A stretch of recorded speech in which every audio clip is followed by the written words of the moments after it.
Hi, it's Sari from Coaching Healthy Minds, and as promised, I am going to just go on now to answer a number of your questions that you asked me all about anxiety and all about mental health. I experienced severe anxiety myself for a long period of time, even ended up in hospital for the period of a month. So I really do understand it from both perspectives. I'm a trained psychotherapist, but what I'll be talking about in this video is what I use now with great success with loads of people who have anxiety, both online and face-to-face, is all to do with something called the 3 principles, which I coach people. And I'm going to talk about them now in the questions that I answer for you. So we'll get started in a second. I would love you to share this video because you don't know who you can help by them just listening to other people's answers. Sometimes people can get an insight or have a bit of a moment where they realize something just through listening to somebody else's answer. So I'd love it if you could share. But let's go on and get started answering your questions.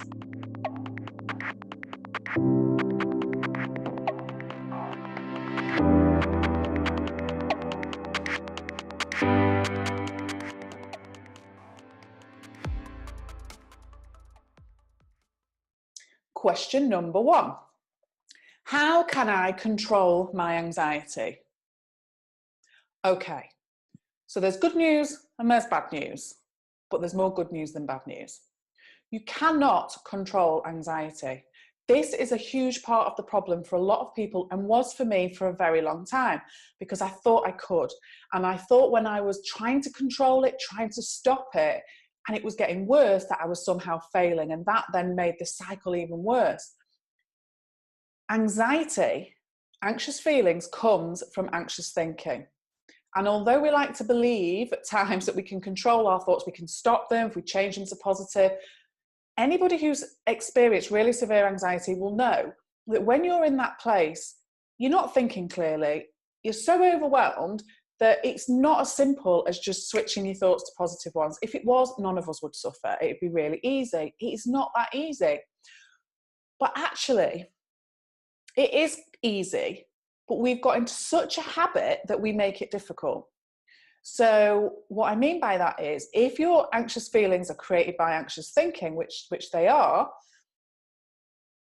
you are in a habit, as I was for many years, of overthinking. So for somebody that has habits with food that they're not happy with, drinking, smoking, all sorts of stuff, relationships, if you always find that you're the same in a relationship, these are habits that we've formed.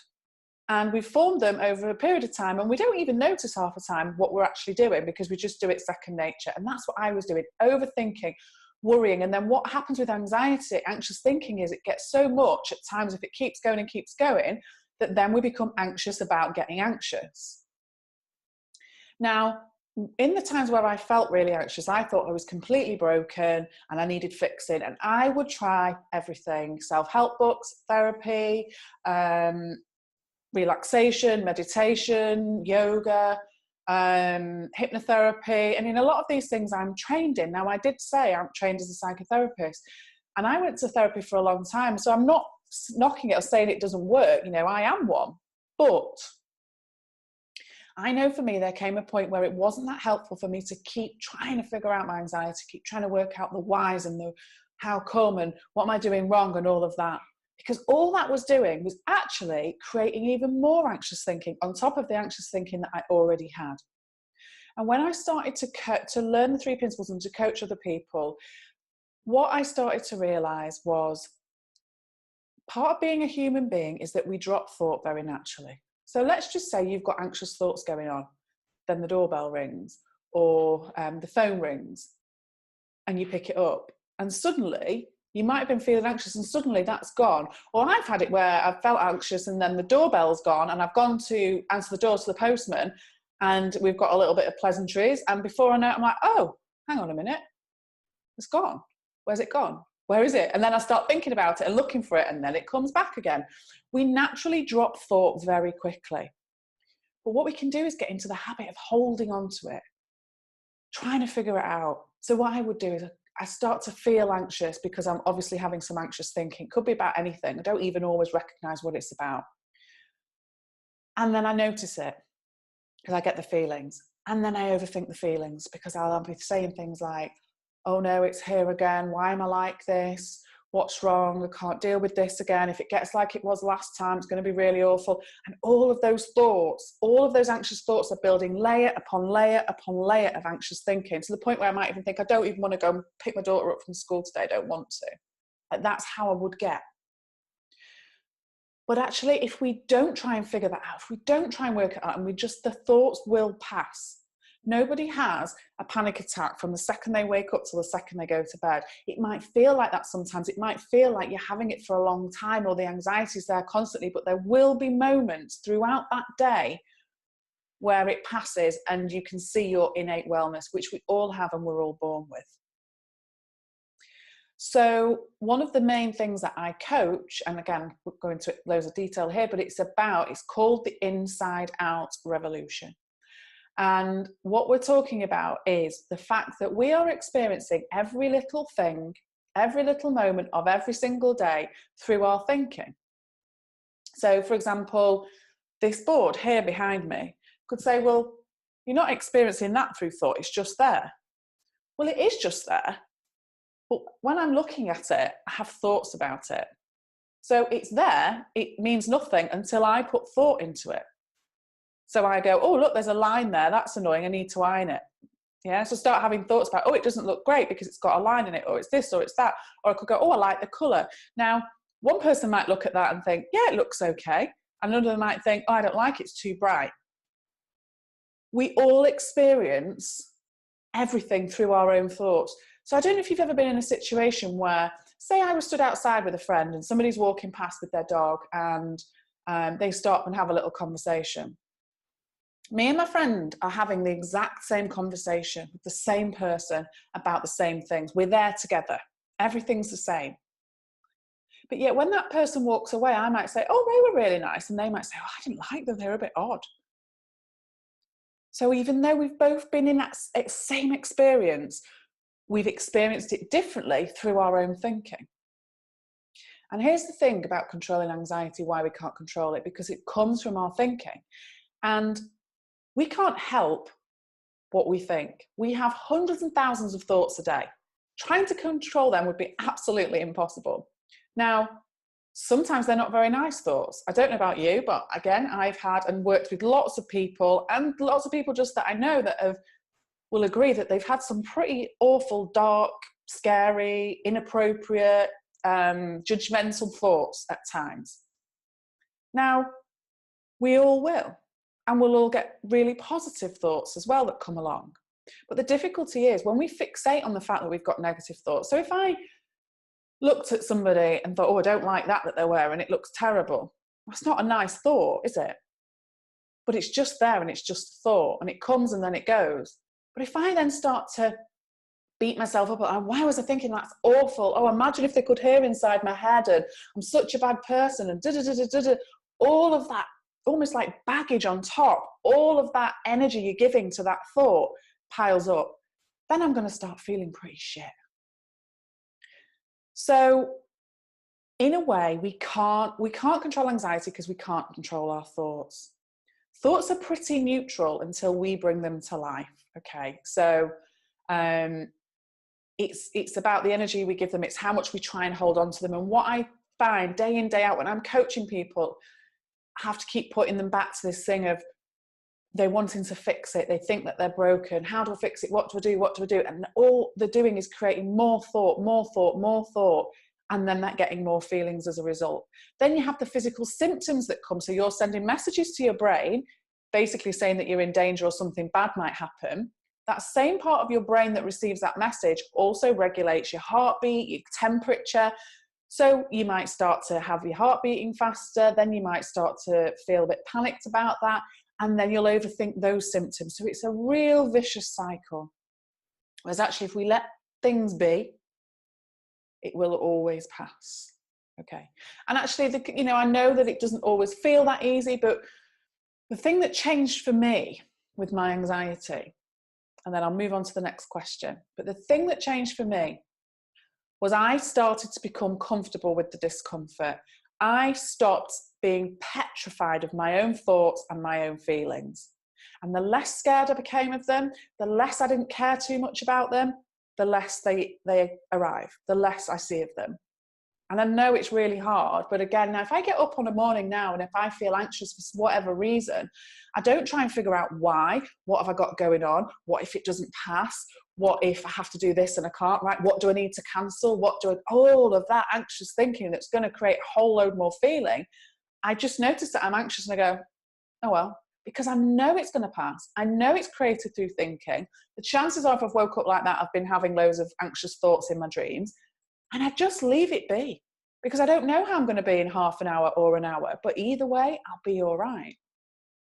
Okay, so I'll leave that one there. So the next question is, does anybody else feel worse around Christmas and birthdays? Now, this is quite common. My big one was Christmas. I used to get anxious every single Christmas without failure until I learned about these principles. Because, and when I'm talking about these principles, I'm talking about mind, thought, and consciousness.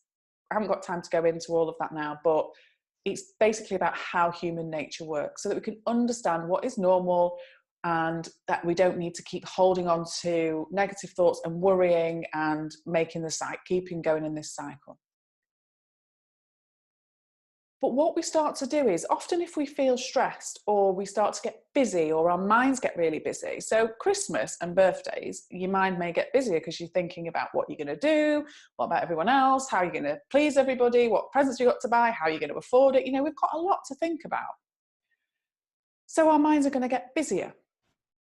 Now, when we're stressed and when our minds are then busier, we can fall into our habits again. And so our minds are busy and we can then start to believe every thought that we have and that we're telling ourselves. And quite frankly, we start making shit up in our heads and we start saying things that are familiar. Oh, I hate Christmas. I'm terrible around Christmas. I always get stressed at Christmas. And I used to be telling myself this from about October onwards. And the more I would say it, the more I would have thoughts about it. Well, what a surprise, I would start to feel anxious. Of course I would, because I had a load of anxious thinking. And it's really stories that we create that are not true because they haven't happened yet. So even if I felt rubbish for 10 Christmases in a row before, there's still no guarantee that I'm going to feel rubbish this Christmas. But actually, I'm going to increase my chances if I'm going to have a load of anxious thinking about it before it even arrives. And I don't know. Because it is what it is. I don't know how I'm going to feel on Christmas Day. That's way off. I'll know on the day. I'll know when I wake up. And I take things much more one step at a time because we change. Our mood changes. Our mood affects our thinking. But when we get stressed, often, and certainly I do, when I get stressed, I start to believe my thoughts like they're facts. I'm going to get ill. I'm going to get anxious. I can't deal with this. And I'm believing it. And actually, it's not true. It's not happened. It's not true. So we get into patterns and it'll be to do with your dialogue about it in your head and all you're thinking about in your thoughts. And then you start to believe it because your mind is so busy and so hectic. Because you might be having thoughts about Christmas. Oh, say for example, I'm going to struggle with money. Now, there might be some truth in that. But I'm pretty sure that you always manage somehow because we do. Because what happens is our wisdom kicks in and kind of goes, well, okay, don't buy that, but do this instead. Like you'll find a way. We all find a way. So it's about being okay with whatever it is. Yeah. And not about saying everything has to be positive for us to be happy. And we spend so much time going, when I earn more money, I'll be happy. When I have more holidays, I'll be happy. When my kids are sleeping through the night, I'll be happy. When my kids are 18 and have left home, I'll be happy. When I find the right partner, I'll be happy. And that is us telling ourselves that without those things, we're not happy. And that's not true. Actually, some of my happiest times are sat with my feet up with a cup of tea, with my daughter, or even on my own. And I'm happy because I'm just at peace. My mind's quiet, and you can be happy in any moment where your mind is quiet. It feels nicer, it feels calm, and it feels warm. But when your mind's busy, it's distracting, and we start to believe the thoughts that we're having. And then we have more and more and more of them. We start to create these stories. So it's no surprise that actually you feel worse around Christmas or birthdays, because the expectation that you're placing on yourself, which is also partly that you're not going to cope with it, is setting you up. Okay, so one of the questions I was asked was about loss and how to deal with that, how to deal with the anxiety around loss, because somebody was saying that actually they were struggling to even go out since they experienced loss. Now, loss is horrible. It's really sad. You know, to lose people that we love is really not nice, and we're going to have a load of feelings about that. That is really normal and important, actually. Important to allow yourself to have the feelings. Now, if somebody is starting to feel anxious through loss, then again, those feelings of anxiety are coming from lots of anxious thinking. So that's different to the sadness of loss. Because when we're sad about loss, it's because we're missing somebody, we want them back, we don't want to have lost them. And we have sad thoughts about that we'll never see them again, and I wish maybe I'd said this or done this, and they're all sad thoughts. So we have sad feelings and we cry and we get upset, and maybe some days we feel really low and we don't want to even get up, and that's quite normal. And those feelings will start to pass and start to lessen. But then the other side to that, if people are anxious, then it's not about the sad thoughts that they're having. That anxiety is anxious thinking. So it's very likely it's about the future. How will I cope without that person? What if somebody else dies? What if this happens? What if that happens? And that, again, as I was saying in the last question, is all about stuff in the future that we have no idea about. We can sit there all night long wondering about what might happen. It doesn't make it real. It doesn't make it happen. Now, the chances are we will lose other people, because that's the one thing that's certain that's going to happen to all of us at some point. And again, if we lose someone else, that isn't going to be nice. And we'll feel sad about that. But the anxiety part that's coming from the anxious thinking about all the what ifs, it's like torturing yourself. You've got enough to deal with already with the sadness. You know, so, and I get it, because when I was pregnant with my daughter, my dad was diagnosed with cancer. And he was given about 3 months to live, and he actually lasted quite a bit longer and ended up being alive until my daughter was 9 months. So that was hard. That was really hard. And it was really sad. And, you know, and of course I felt anxious about it. And I was anxious really about the future of my child, because I knew that my body was stressed, and I was worried about making sure my child was okay in my body, because I was worried about my stress impacting on my child, which there's not really that much I can do about. I didn't ask for that to happen. But then, and that's quite normal. But then once he died and my child was about 9 months, maybe then starting to get 11, 12 months, that's where the anxiety really kicked in, because that's when I started to have irrational worries about, well, what if somebody else died? And then kind of, you know, what if anything happened to my child? Or what if anything happened to my husband? Or what if? Now, that isn't really part of the grieving, because the grieving is about sadness, and there's maybe some anger in there and all of that sort of stuff.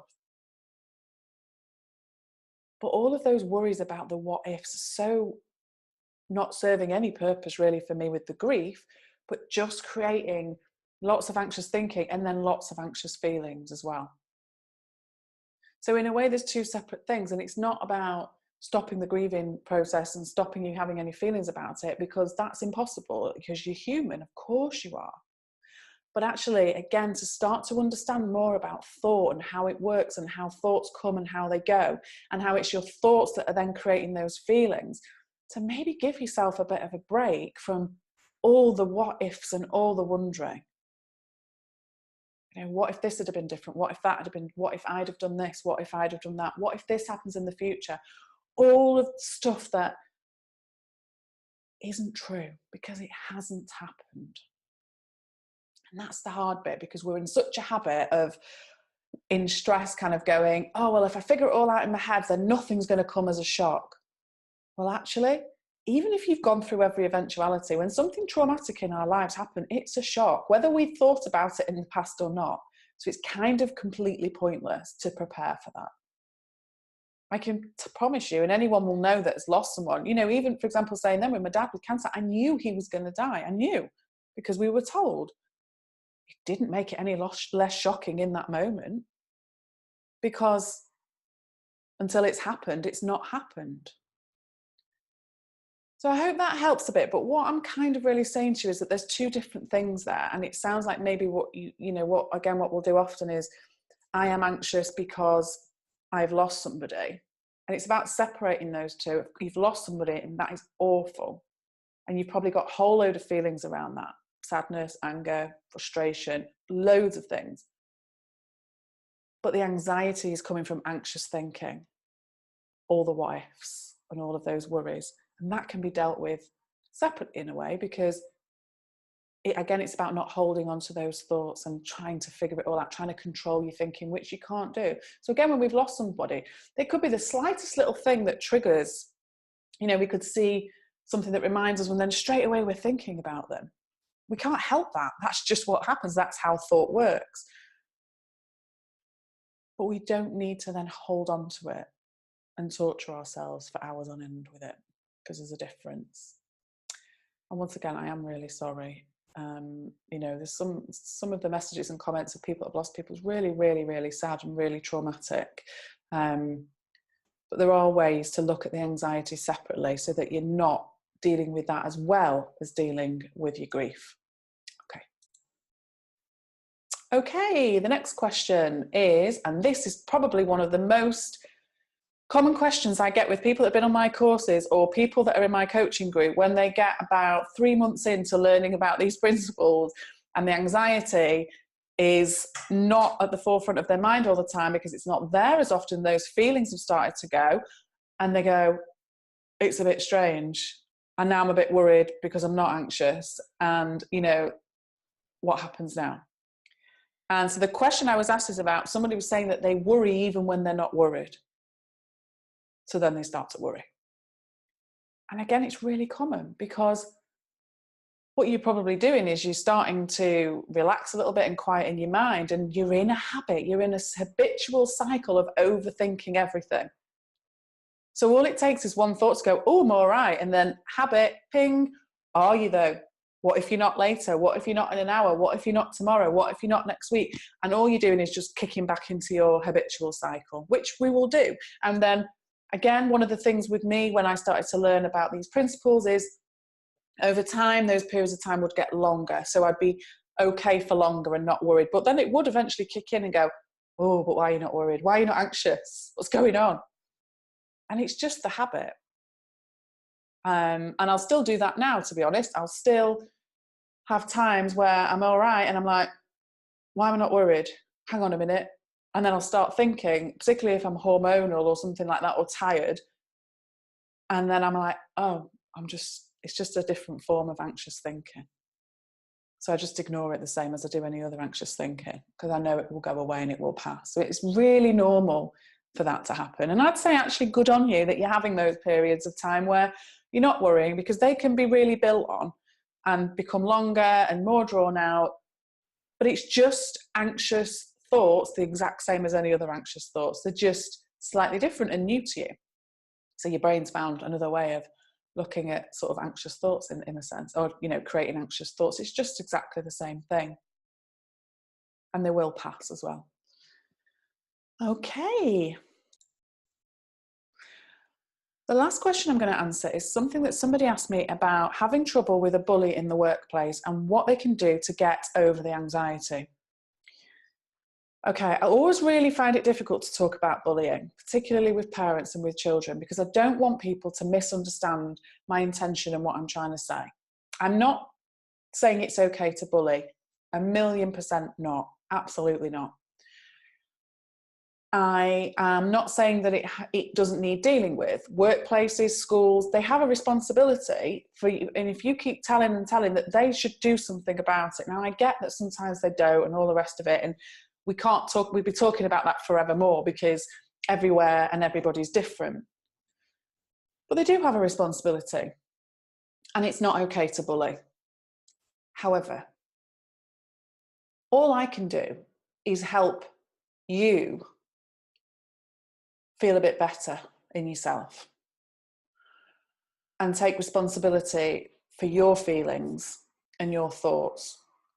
So I get that if you're going to go into work and somebody is bullying you, that isn't going to create a nice experience for you, because they might say something, then you have thoughts about that you know you're inadequate, or that they're better than you, or that why are they doing this to you, and why me, and all of that sort of stuff. And then you're going to have feelings about it, because thoughts create feelings.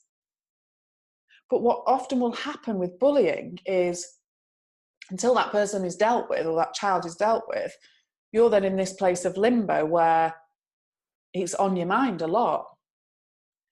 And it's kind of like you go home from work, it's like you've taken them home with you. You've taken the bully home with you. You've invited them into your house, because you're then probably thinking about everything that they said in the day, or everything that they might say tomorrow, or that you don't want to go into work because of how they are. And that is, again, all anxious thinking. And that's creating the anxious feelings. So it's not about blame of like, oh, sort yourself out, you know, just stop thinking about it. I get that it's very difficult. But again, it's in layers. I know it's going to affect you at work, which is why work needs to take some responsibility and stop people bullying in the workplace. But one of the things I would do with a client is get to a point where they're not taking it home. Yeah, that's dealt with at work, and that they're not then having a whole load of anxious thinking all night the next day on the way into work that's going to create a load of anxious feeling. Because that, again, it's like I was saying with the loss thing earlier, that again is then a whole load of other stress and worry and torture on top of what you're already experiencing. So again, the answer is really to understand more about thought, and how thought creates your feelings, and how you are experiencing every single thing in work, in wherever, through your thinking. And as you realize that more and more, you will start to not pay attention to a lot of the thoughts. So you might realize as you come home, when you're going, why did they say that? Why? To go, actually, do you know what? I'll never know the answer to that.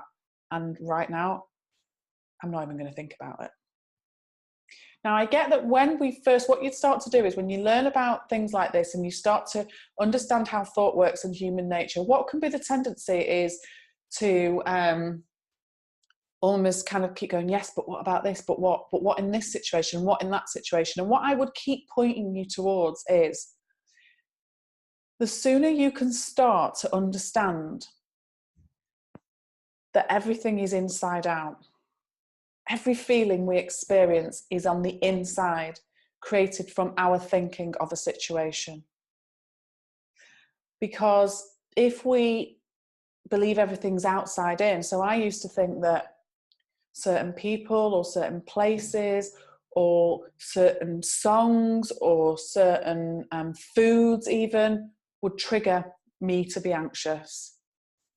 And that's quite a powerless place to feel like you're in, because it was like I was waiting for the next thing to knock me, the next thing to make me anxious. And it's very freeing now for me to know that no matter what I face, no matter what anybody says to me, no matter what happens, I know that I'm experiencing that through my own thinking and my feelings. And so I have some say in that. And I don't have to worry about where I am. Or I would hate going abroad, because I would think, what on earth would I do if I got anxious whilst I was abroad? And I have been anxious whilst I've been abroad, because I just thought it was outside. If I'm not in my comfort zone, if I'm not at home, I'm not okay. That's just not true. That's like I was saying earlier about Christmas and birthdays. Like, that's just a story that I created, probably because at some point I was abroad and felt anxious. And then from then on, it's like, that's why I get anxious. It's because I was away. It wasn't. It was because I had a whole load of anxious thinking about being away, which I just don't do anymore. And I will still sometimes go away, and it takes me a bit of time to settle, and I'll, for a couple of days, probably have a whole load of thinking, like, what's it going to be like? Am I going to be comfortable? Is it going to be nice here? and then it will just start to pass. So it's our thoughts about a situation. So the more we understand that things are from the inside out, the easier it becomes. The easier it becomes. So I'm going to leave that there, and I have really enjoyed answering these questions for you, and hopefully I'll get to do it again sometime. Take care.